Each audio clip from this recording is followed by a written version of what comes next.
Okay, for exercise 4, so this is slightly different now.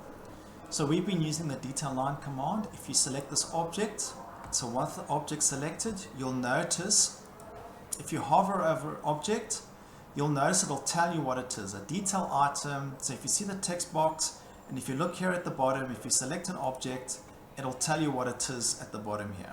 Okay, so it's a detail item. Then in the properties palette, it's a filled region, and the filled region is screed. You get different types, so you can set these to different types. So this is like a hatch. So these are like hatches, typically like you would use in AutoCAD. Okay, so these are fills. In ArchiCAD, they've got different names, but in essence, this is a filled region. Okay, so leave this as screed. Okay, so we've got a filled region, and if I go and say edit boundary, you'll notice this filled region's got 5 masonries and outlines. So a filled region combines line work or line styles with a fill region. Okay, these are quite easy to create. Edit type, you can go and see, you can go and set these up. You get different types of these patterns that you can go and set up. I won't go into too much detail for now. I'll save this for a later video, but in essence, just understand it's like a bit of detail line work. So it's a family that's called a filled region, but you're using drafting lines within this family. Okay, all right, so we have a filled region. Okay, so this is quite common if you want to create patterns, so like paving pattern, especially for like floor finishes and those types of exercises. This is quite handy to know. So we've got a tile or a pattern that's a meter by meter. So if I just measure this again, sorry, ME. So let's go to modify, measure. This should be 1000 by 1000, which it is. Okay, we're going to do some, we'll do a filled region in a minute. We'll do the same exercise there. Okay, so I've got a pattern. So you can go and copy this information, copy it, so 1500. You can go and take a lot of time, 1500. Okay, so you can do this workflow, 1500. Okay, so that's, you can spend a lot of time to do that. Alternatively, and just make sure, ME, so if you've made a mistake somewhere, your answers won't be correct, so just make sure, see 500. ME is the shortcut, so measure ME on your keyboard or DI. If you hover, you'll see sometimes this will give you the shortcut. I've set these up, mine are not set up for this version of Revit, but you can set this up. So 500, I'm going to go 500.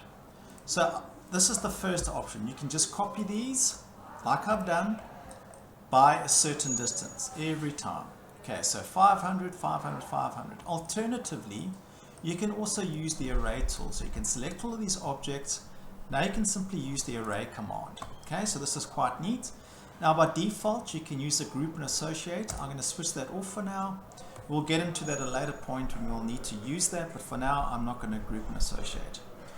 Then I'm going to say second, it's going to ask me. Okay, and you see, you can use linear or you can use radial. We'll do more of these exercises later on. You'll get the hang of how to use these. But remember, at any point you can I'll give you some resources you can access to learn these commands. So I'm going to go from there. So I'm going to type down 1500. Now, you'll see it'll do it twice. Okay, but actually I want to do it 4 times. So I'm going to go array. This time I'm going to keep the group and associate it together, and I'll explain what's going on because sometimes this is a better function to use. 1500. Now, if I say 3 times, 4 times, if you've kept the group function, it will convert this to a group. It'll tell you a group, but it just means that you can't edit the individual items. You have to keep entering a group, which does get quite annoying, and we'll get into groups later on. So for now, you can right select all of these, select all instances in view, but leave it like this. Just understand that these are now groups, but if I go and measure, if I use the measure command between there and there, 500, and what's nice is this is dynamic. So if I move this one a fraction, you'll notice that they all move, and I can keep adding. I can add numbers to them. Okay, so that's quite neat. That's intuitive. I'm just going to undo, undo, undo, undo, undo. Finish. Just make sure that the dimension is 500, which it is exactly. So now that I've got this pattern, so we've got 4 in that direction, 4 in that direction. Alright, so you could have just arrayed it in that direction and then arrayed them down. So you've got that option as well. But for now, I think this is a good understanding. I'm just going to select all of these and ungroup them for now so they're individual objects again. Just remember, you can leave them grouped, totally up to you, but there are situations when you want that ungrouped. Okay, but we'll explore groups a lot more. Okay, but it's just about getting used to drafting and using some of the tools. Okay, now you'll notice you need to give me these answers. So once again,